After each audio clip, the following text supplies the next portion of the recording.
निर्मला सीतारमण के पति ने मोदी सरकार को ठहराया जिम्मेदार, बोले कुंभ और चुनाव में लगी रही सरकार।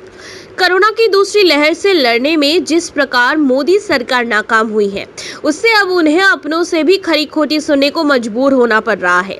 वित्त मंत्री निर्मला सीतारमण के पति पर्रिकर प्रभाकर सरकार ने कोरोना से लड़ने में विफल साबित हुए पीएम नरेंद्र मोदी की तीखी आलोचना कर दी है। प्रभाकर ने कहा है कि पहले से चेतावनी मिलने और समय रहने के बावजूद मोदी सरकार ने कोरोना से लड़ने में कोई दिलचस्पी नहीं दिखाई और सिर्फ हेडलाइंस मैनेजमेंट के खेल में जुटी रही।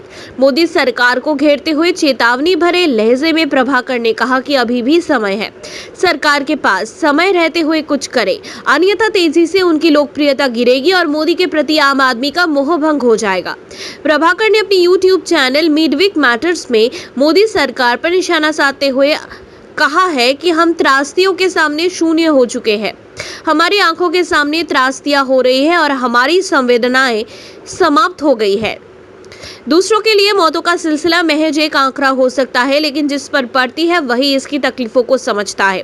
प्रभाकर ने कहा है, जब मेरे पिता की मृत्यु हुई तब मुझे समझ आया कि मौत कितना तकलीफ देह होता है और ऐसी घटनाएं किस प्रकार से हमारे जीवन को अस्त व्यस्त करके रख देती है।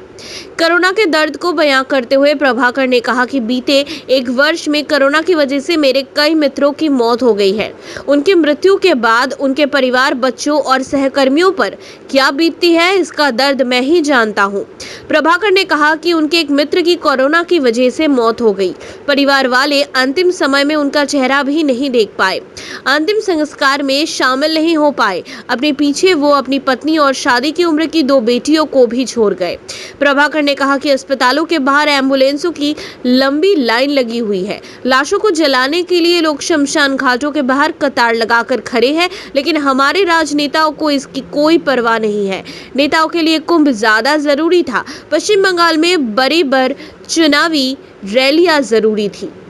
वहीं पीएम मोदी का नाम लिए बगैर उन पर बड़ा हमला करते हुए प्रभाकर ने कहा कि जब कोरोना भारत में आया तो स्वास्थ्य सेवाओं में सुधार करने की वजह थालियां पिटवाई गई, दिए जलवाए गए, हजारों की तादाद में लोगों का पलायन हुआ। ये सरकार की संवेदनहीनता को दिखाता है।